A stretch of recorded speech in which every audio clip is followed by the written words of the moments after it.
All right, let's talk about something that is just so satisfying: axe and knife throwing.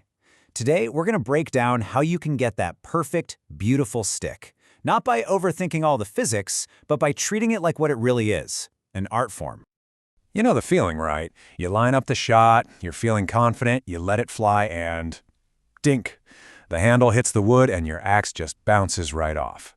It is the most common, the most universal frustration for any thrower. But what if I told you the solution is way simpler than you think? And this is really the core of it. Look, you could break out calculus and try to map the perfect arc, but that's not going to help you stick the target. The real key is to stop treating this like some big science exam and start approaching it like an artist would, something you develop a real feel for. So, if it's not about complex math, then what is it about? Well, it all boils down to one single incredibly important concept, and that is rotation.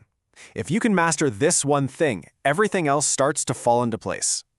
And what are we talking about when we say rotation? It's just the spin. That's it. Your entire goal, your entire mission is to time that spin so that the sharp end arrives at the target at the perfect moment.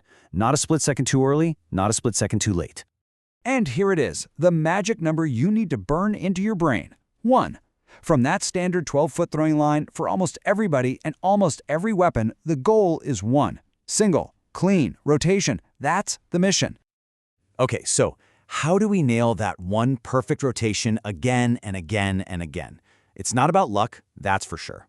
It comes from building a rock-solid foundation, which we're going to break down into what we can call the 3 pillars of consistency. So, here are your 3 pillars. First, your stance. You want to think almost like a martial artist in a T stance. Your front foot points at the target and your knees are loose and athletic, not locked up. Second, distance. This is huge. Once you find that sweet spot where things are working, mark it. Seriously, put a piece of tape on the floor. Being off by just an inch can throw everything off, especially with a knife. And third, the grip. You've got to hold the weapon the exact same way every single time. Find a landmark like a rivet or the end of the handle and make that your anchor point for your finger. And this quote just perfectly sums up why we're so obsessed with those 3 pillars. See, the goal isn't to be thinking, okay, stance, distance, grip on every throw. The goal is to practice them so much they become completely automatic. It's about building that pure muscle memory.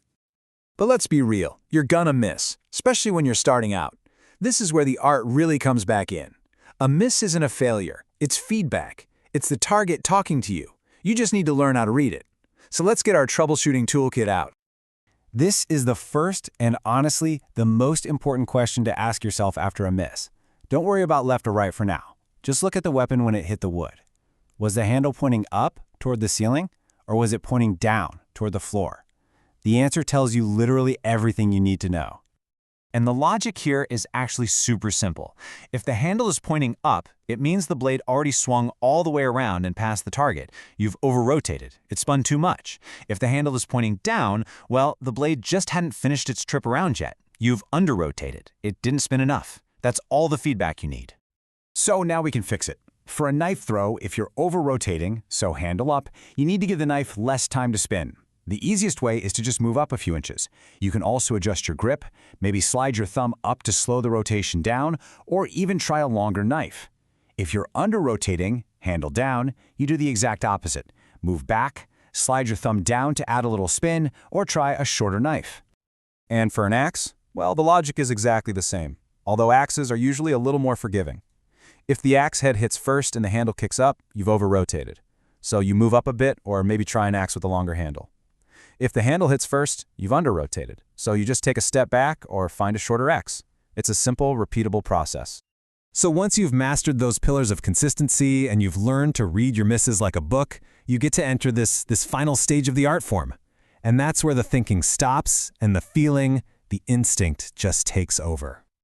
And it's so important to remember that this is a personal journey. The perfect axe for your friend might be an absolute nightmare for you. Why?